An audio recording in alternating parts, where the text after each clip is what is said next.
बिस्मिल्लाहिर्रहमानिर्रहीम। Current affairs for the month of June 2025, June 2025 का current affairs discuss करते हैं। और सबसे जो इम्पोर्टेंट करंट अफेयर है कि फेडरल बजट 2025-26 2025-26 का जो फेडरल बजट है वाज प्रेजेंटेड बाय, किसने प्रेजेंट किया था? ये फाइनेंस मिनिस्टर मोहम्मद औरंगज़ेब साहब ने प्रेजेंट किया था। फाइनेंस मिनिस्टर मोहम्मद औरंगज़ेब साहब। और फिर ये सवाल सबसे अहम है कि ये कब प्रेजेंट किया गया था? ये 10 जून 2025 को ये प्रेजेंट किया था। 10th ऑफ जून 2025 को ये प्रेजेंट किया था। और फिर जो 26 जून है 2025 को ये नेशनल असेंबली ऑफ पाकिस्तान से अप्रूव भी होता है। National assembly of Pakistan, national assembly of Pakistan.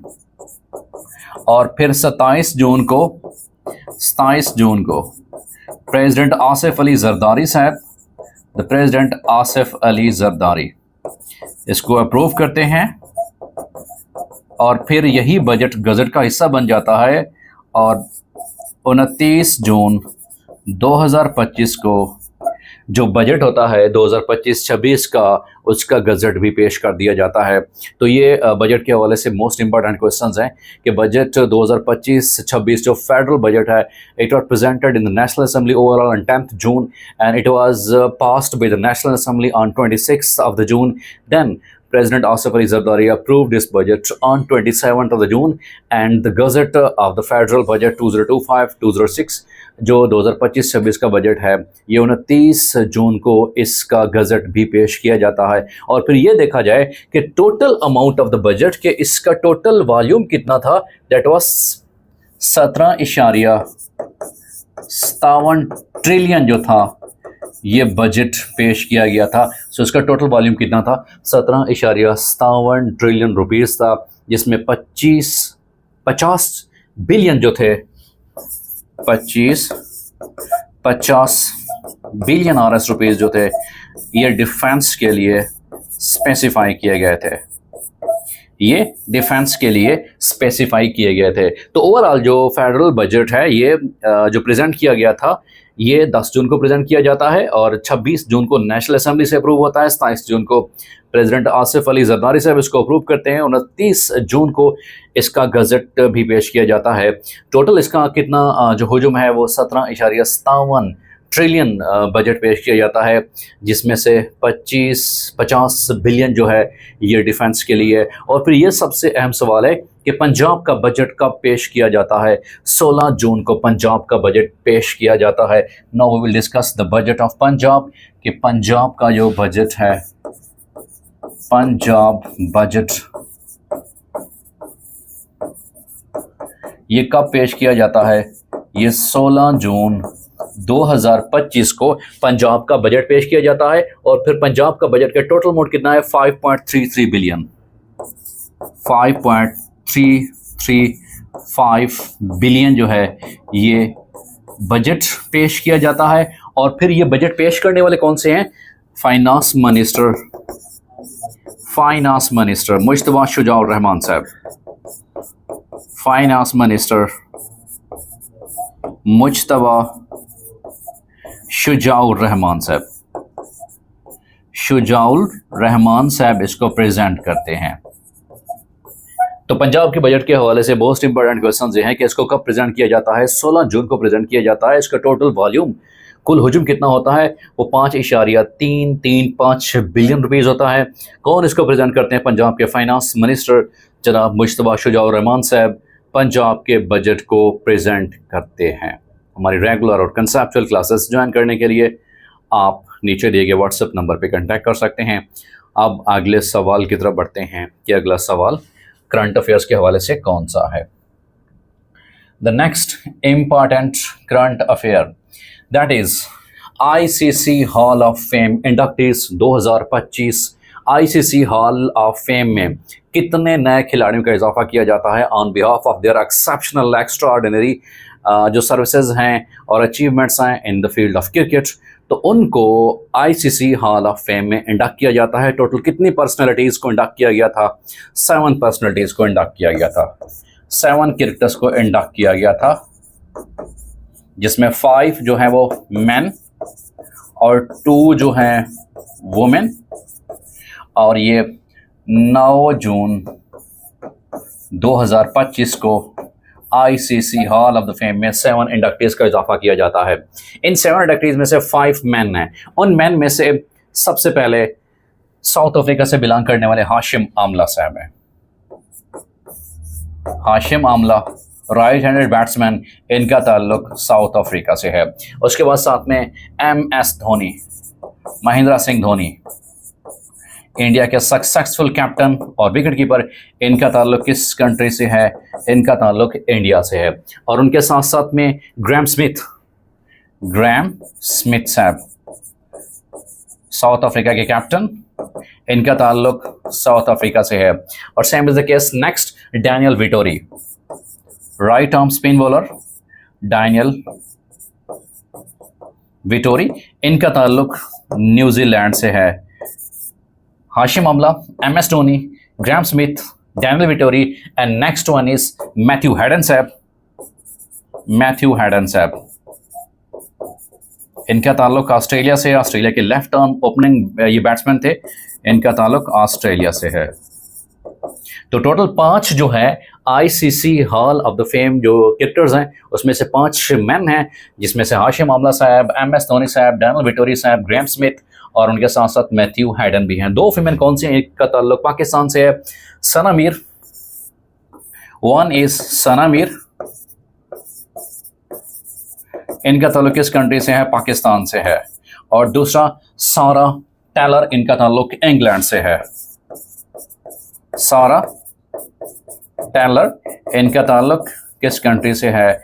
England से है। So ICC hall of the fame में टोटल 7 न्यू इंडक्टीज का इजाफा किया गया है और उन 7 में से 5 मैन और 2 वुमेन हैं। और 5 जो मैन की कैटेगरीज में से शामिल हैं, Hashim Amla from South Africa, MS Dhoni from India, Graeme Smith from South Africa, Daniel Vettori from New Zealand, Matthew Hayden from Australia, and 2 women, one from Pakistan, Sana Mir, and 1 from England, Sarah Taylor. तो ये 7 inductees हैं जिनको ICC hall of the fame में induct शामिल किया गया है। ICC hall of the fame का जो सिलसिला है ये 2009 में शुरू हुआ था कि जो एक्सेप्शनल अचीवमेंट्स के हवाले से क्रिकेटर्स नामी ग्रामी ऑल ओवर द वर्ल्ड जाने जाते हैं, उनको शामिल किया जाता है। और ये सिलसिला 2009 में स्टार्ट हुआ था।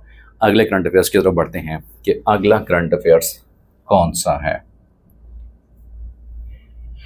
The next is who has been threatened by the Trump to be deported from America?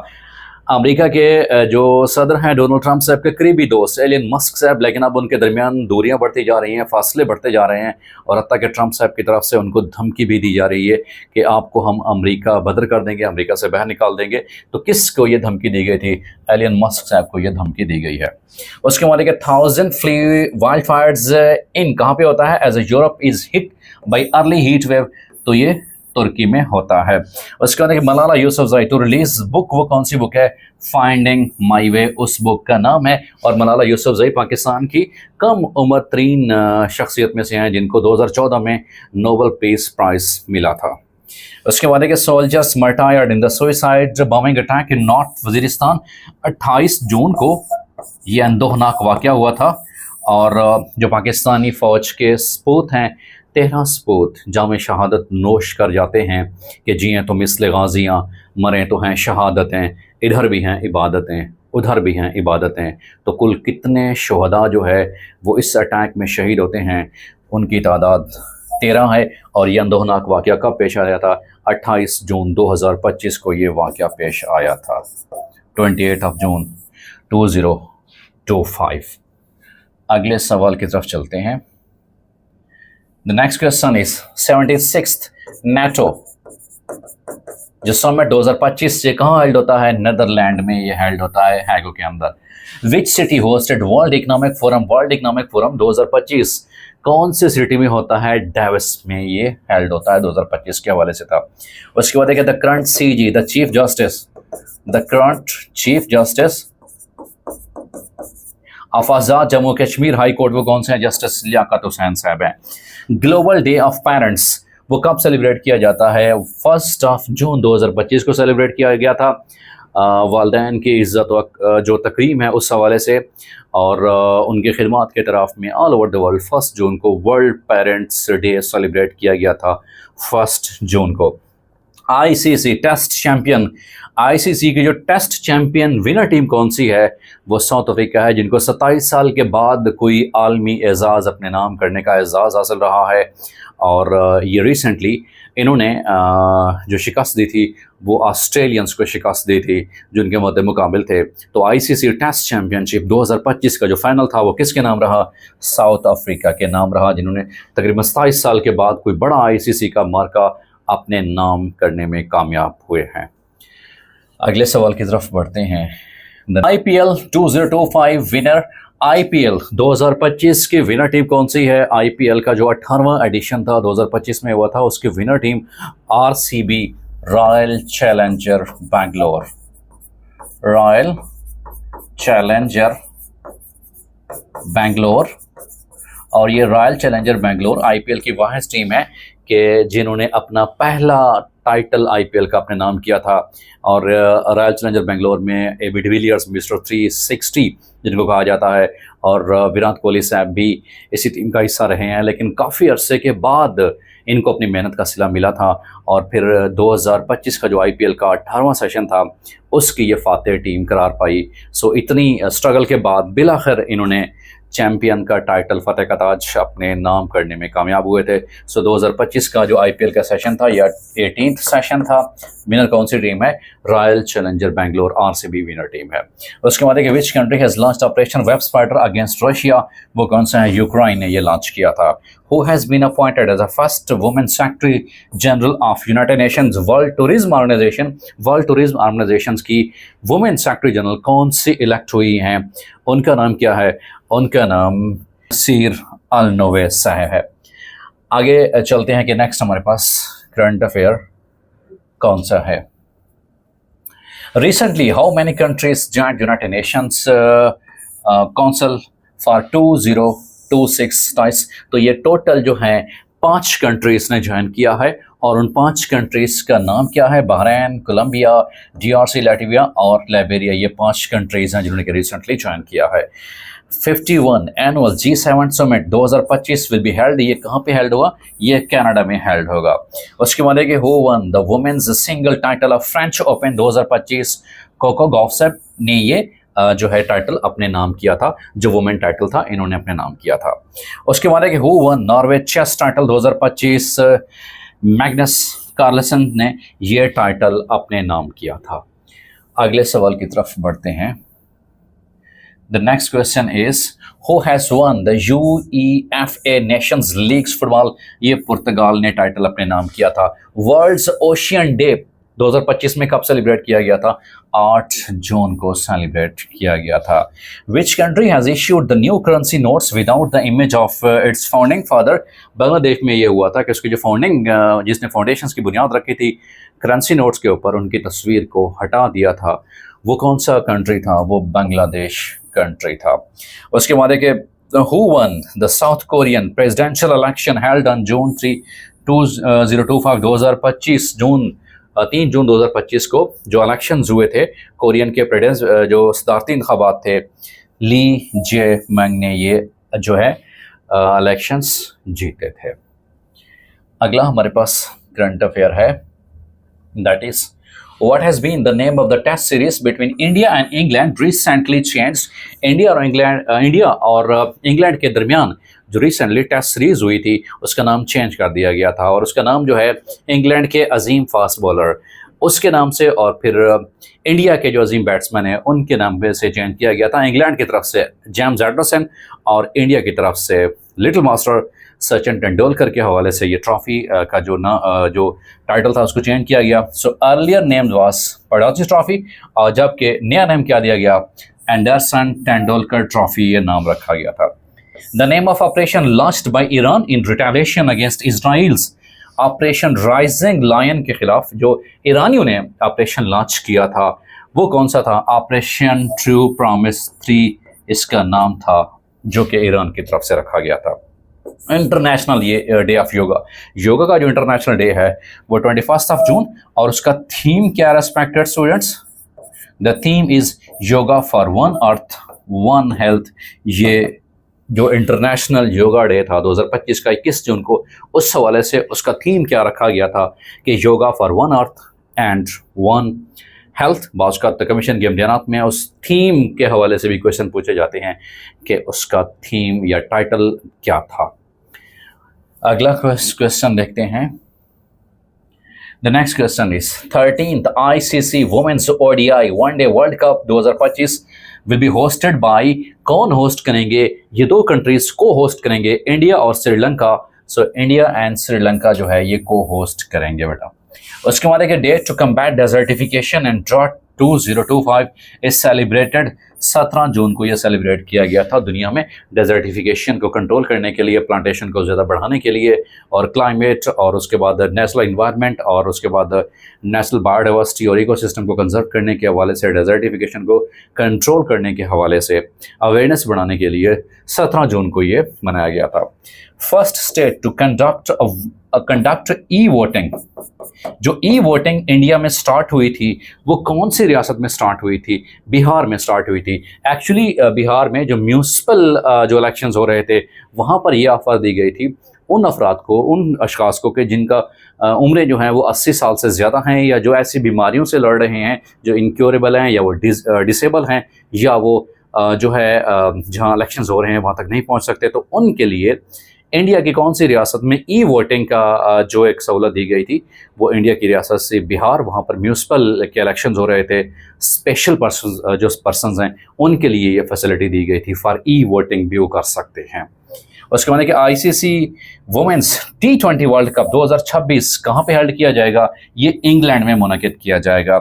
World blood donor day is celebrated on 14 जून को सेलिब्रेट किया जाता है, और जो यूनिवर्सल डोनर ग्रुप कौन सा होता है वो O होता है, याद रखिएगा।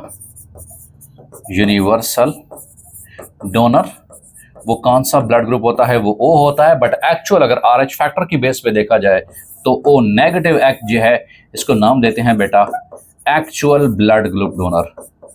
ये एक्चुअल यूनिवर्सल ब्लड डोनर है जो सबको खून दे सकता है। और फिर कमीशन के इम्तिहानात में साइंस के वजह से ये भी सवाल पूछा जा सकता है कि एक्चुअल ब्लड ग्रुप रेसिपिएंट कौन सा है? वो है A, B, और अगर RH फैक्टर की बेस पे देखा जाए तो जो A, B पॉजिटिव है वो actual universal blood group recipient है, याद रखिएगा बेटा।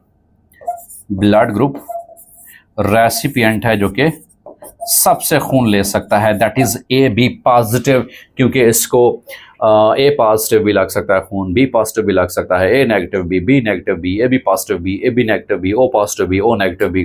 सो ये यूनिवर्सल आलमी वसूल कुनिंदा है, और वो जो असल में जो सबको खून दे सकता है वो O नेगेटिव है रेस्पेक्टेड स्टूडेंट। अगले सवाल की तरफ बढ़ते हैं कि करंट अफेयर्स कौन सा है। The next is which country joined BRICS as the 10th partner country recently? जो नया ब्रिक्स का मेंबर बना है बतौर पार्टनर कंट्री के वो कौन सा है? वो वियतनाम है रेस्पेक्टेड स्टूडेंट्स। उसके बाद है कि US launched operation to destroy Iranian nuclear sites, तो उस ऑपरेशन का नाम क्या था? Operation was operation midnight hammer. ये डोनाल्ड ट्रंप साहब USA की तरफ से था, अगेंस्ट ईरानियन की तरफ से था, जो रिसेंट ईरान और अमेरिका के दरमियान जो एक जंग चली थी, एक वार चली थी, और ख़दशा ये था कि ये तीसरी आलमी जंग भी छिड़ सकती है। लेकिन बाद में कतर के तावन से और डोनाल्ड ट्रंप साहब के तावन से इसको बाद में कंट्रोल भी कर लिया गया। बार कैफे ख़तरा ज़रूर था कि तीसरी आलमी जंग छिड़ सकती है, तो USA की तरफ से जो ईरानियन न्यूक्लियर साइट्स हैं उनको तबाह करने के हवाले से उन्होंने कौन सा ऑपरेशन लॉन्च किया था? ऑपरेशन मिडनाइट हैमर लॉन्च किया था। इंटरनेशनल ओलंपिक डे सेलिब्रेट किया जाता है 23 जून 2025 को ये सेलिब्रेट किया गया था रेस्पेक्टेड स्टूडेंट्स। उसके बाद कि एशियन एथलेटिक्स चैंपियनशिप 2025 ये कहाँ पे हेल्ड हुई थी? रिपब्लिक ऑफ कोरिया में ये हेल्ड हुई थी। अगला हमारे पास करंट अफेयर है। What major cyber threat reported on June 28, 2025? वो कौन सा था? Scattered spider hacking critical airlines था ये बेटा। उसके बाद 76th नेटो समिट जून 2025 हेल्ड कहाँ पे है, ये हैगू नेदरलैंड्स में है बेटा। Decision made at the NATO summit held in the Hague, जो कि हैगू के अंदर नेदरलैंड के अंदर जो ये समिट हुआ था जून 2025 में, तो उसमें क्या फैसला किया गया था, क्या मतलब जो एलानिया जारी किया गया था, जो एक कम्प्रिहेंसिव जो अनाउंसमेंट जारी होती है, NATO set a new defence spending target of 5% GDP bye 2035। और ये भी कमीशन के इम्तिहान में पूछा जा सकता है कि कितने परसेंट जो जीडीपी का सेट किया गया था, वो 5% अप टू 2035 तक ये सेट किया गया था। ये उसका ओवरऑल एलामिया जारी किया गया था। अगला हमारे पास सवाल है, When Iran launched missile at Al Udeid airbase in Qatar in retaliation for the United Nations strikes on Iranian nuclear facilities, तो वो कब उन्होंने लॉन्च किया था? 23 जून 2025 को लॉन्च किया गया था। Iran and Israel war lasted for how many days, कितने दिनों तक ये रहती है? ईरान और इसराइल के दरमियान जो जंग है ये 12 दिनों तक रहती है। 12 डेज, 12 दिनों तक ये जंग जारी रहती है। उसके बाद फिर जंग बंदी का मुआहदा होता है। Who made Iran Israel war ceasefire in June 2025? June 2025 में यूएस के जो प्रेसिडेंट हैं डोनाल्ड ट्रंप साहब, और उनके साथ with the support of Qatar के ताउन से ये जंग बंदी का मुआहदा हुआ था। लेकिन बाद में भी कुछ झड़पें जारी थी। लेकिन ओवरऑल अगर देखा जाए इंटरनेशनल लेवल पे, तो इन दो जो थे ट्रंप साहब और कतर, इन दोनों के ताउन से कुछ ना कुछ सीज फायर का अमली इत्तलाक भी, हमें प्रैक्टिकल एग्जीक्यूशन इम्प्लीमेंटेशन भी नज़र आई थी। अगले सवाल की तरफ बढ़ते हैं। क्या अगला सवाल हमारे पास है, the name of the Iranian military operation against US airbase following the US strikes on the Iranian nuclear facilities, तो वो कौन सा था? Operation glad tidings of the victory, ये उस ऑपरेशन का नाम था। उसके बाद the player of the match in the 2025 world cup final, जो वर्ल्ड टेस्ट चैंपियनशिप थी उसके फाइनल किसने जीता था? साउथ अफ्रीका ने जीता था। काफ़ी अरसे के बाद वो टाइटल अपने नाम करने में कामयाब रहे थे। और उसके जो प्लेयर ऑफ द मैच थे रबाडा साहब थे, उनके अजीम फास्ट बॉलर, जो अटैक के फास्ट बॉलर हैं, वो मैन ऑफ द मैच रहे थे, player of the match, the hero of the match वो रहे थे। Country voted to withdraw land mine treaty citing Russian threat, वो कौन सा है? फिनलैंड कंट्री है। What was a key theme of G7 summit held in Canada के अंदर जो G7 summit held हुआ था, उसका थीम क्या था? क्योंकि कमीशन के इम्तिहान में थीम भी पूछा जाता है। AI safety, artificial intelligence safety, climate action and critical minerals cooperation, ये जो था ये G7 समिट जो कनाडा में हेल्ड हुआ था 2025 में, उसका ये एलामिया था। उसका ओवरऑल ये थीम था कि AI safety, climate action and critical minerals cooperation, ये उसका ओवरऑल थीमेटिक एरिया था।